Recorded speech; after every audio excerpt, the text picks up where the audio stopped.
So, hello everyone. I'm Arlene Brun from Tarlac State University College of Nursing BSN 2B. So, for today we will performing the catheterizing male and female urinary bladder indwelling. And then for the goal, we have to ensure the safety introduce the catheter into the bladder to promote urine drainage. And then for the equipment, sterile catheterization kit contains the sterile glove, sterile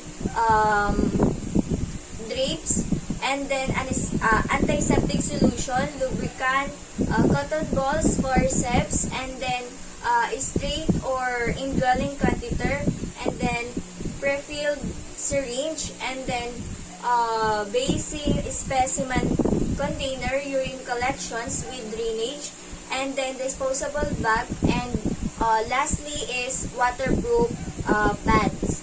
And then for the step is to for the procedure, we need to assemble the equipment and then perform a hand hygiene.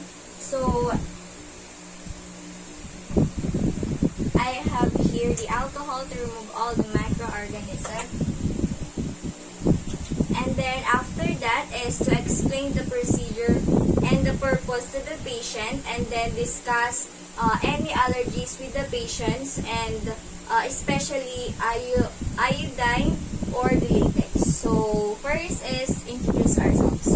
So hello ma'am, I'm your nurse Arlene for today po. May I know your name ma'am? Can I see your wrist tag po? So ma'am Hannah. So ilang taon na po kayo? Okay po. Kailan po yung birthday nyo? Okay po. Meron po ba kayong past allergies like sa iodine or latex po? Okay po ma'am. Thank you po. And then after that is provide the patient privacy, close the door and the curtain, and also have an adequate lighting. So for the female, assist the patient into the recumbent dorsal recumbent position with knee flex, and then about 2 feet apart. And then for the male, assist the patient into the supine position with legs slightly abducted. So ma'am, we will clean your genital and perineal areas with warm water and soap, and rinse and dry, and then I am performing the hand hygiene.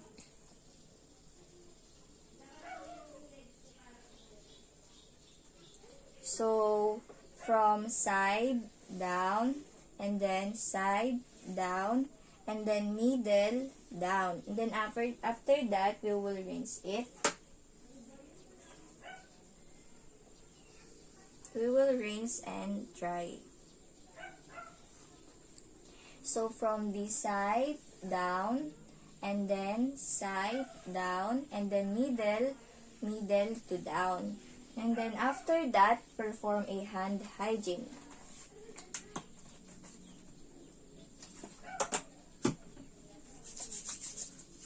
And then after that, open the catheterization tray on a clean over bed using the sterile technique. So I have here the forceps.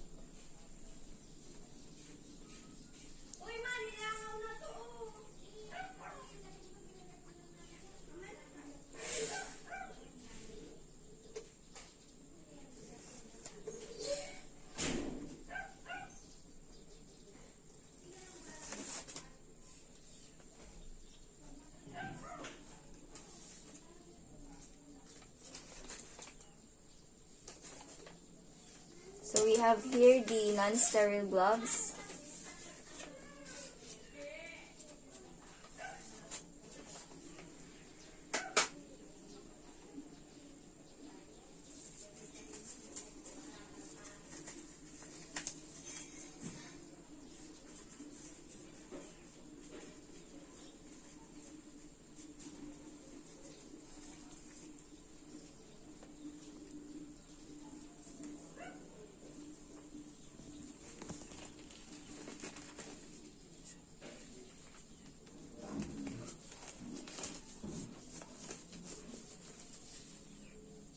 And then after that is put the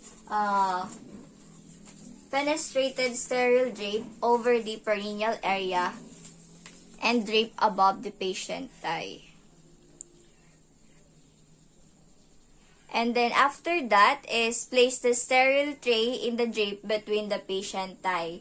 And then open all the supplies. And then if catheter is indwelling, test the catheter balloon.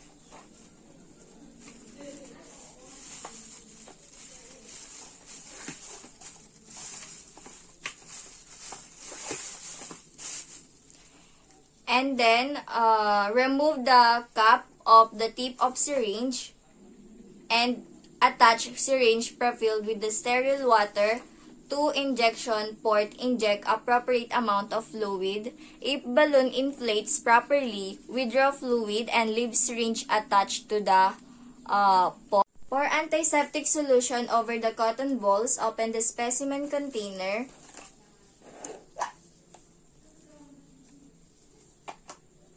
And then let's assume that this is antiseptic solution.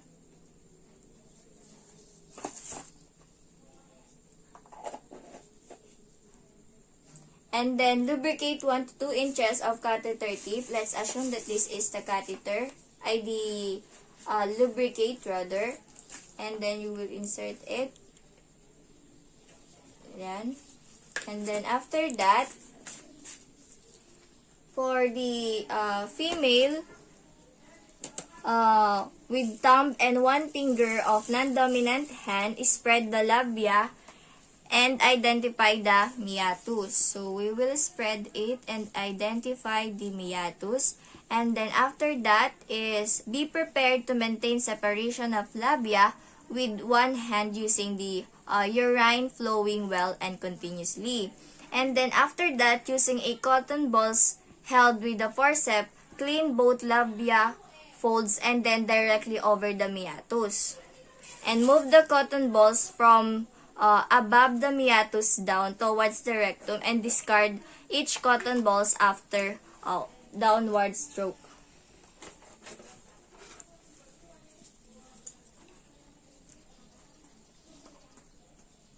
So, downward, discard, downward, then discard, then downward, and then discard.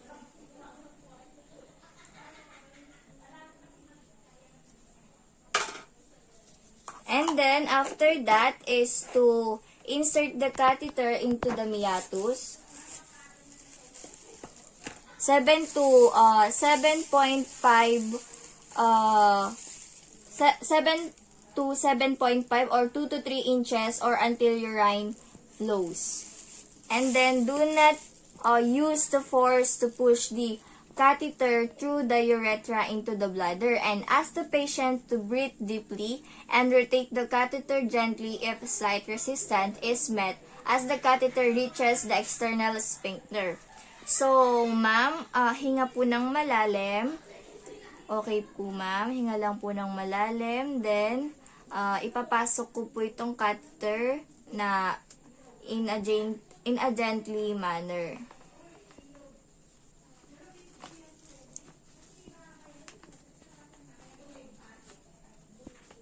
And then, after that is, for an indwelling catheter, once urine drains advanced catheter, another 2.5 to 5.0 or 1 to 2 inches. So, we will move on for the male. So, before we start, of course, we need to sanitize our hand to avoid cross-contamination.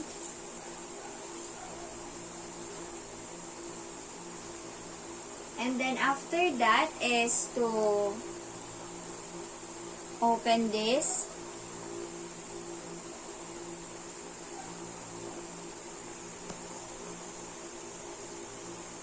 And then get these non-sterile gloves.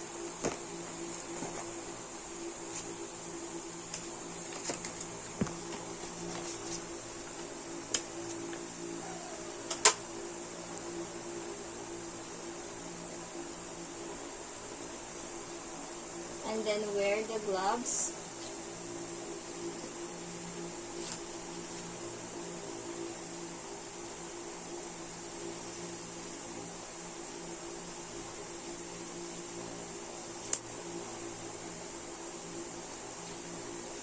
And then after that is to lift the penis with your non-dominant hand, which is considered contaminated, and retract the skin in uncircumcised male patient, and then clean area at meatus with cotton balls head with the forceps in a circular motion, moving from the meatus towards the base of the penis. 3 times cleanse. So, 1, discard. And then 2, discard. And then 3, discard. So, after that is hold the penis slightly upward, tension and perpendicular to the patient body. So, let's say that this is the perpendicular to the patient body, and then gently inserted the tip of syringe with lubricant into the urethra, instill with 10 ml lubricant into the urethra.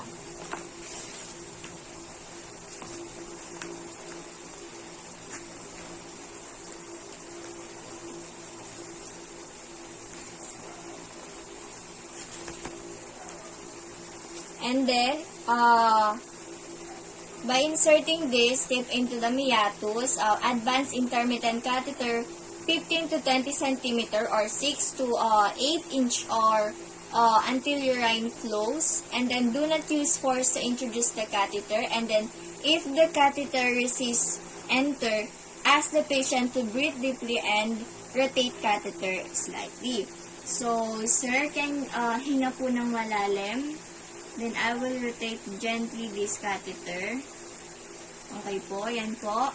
And then, after that is for the both male and female, if catheter is to be indwelling, inflate the balloon according to the manufacturer recommendation 5 ml. And then, tug gently on the catheter after the balloon inflated to feel resistance. And then, secure the upper thigh with a Velcro strap or D-tape. And then leave some slack in catheter to allow for legs movement. And then check that drainage tubing is not kinked and that movement of the side rails does not interface the catheter or drainage bag. So let's assume this is the drainage bag. Hang the catheter below the bed. So let's assume that it is in the bed, and then remove the equipment and make the patient in a comfortable bed, and then clean and dry the perineal area, care for equipment according to the agency policy. So we will remove this.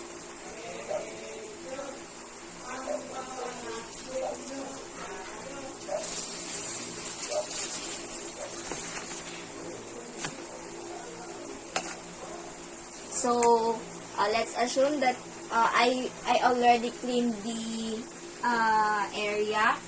And then after that is to clean and dry the perineal area.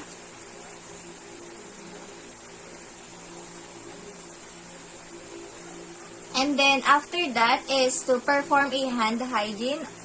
So, remove the gloves. And then, use the alcohol to sanitize your hands. And then, after that, record the time, catheterization, amount of urine removed, and then description of urine and patient reaction to the procedures and your name. So, thank you po, sir.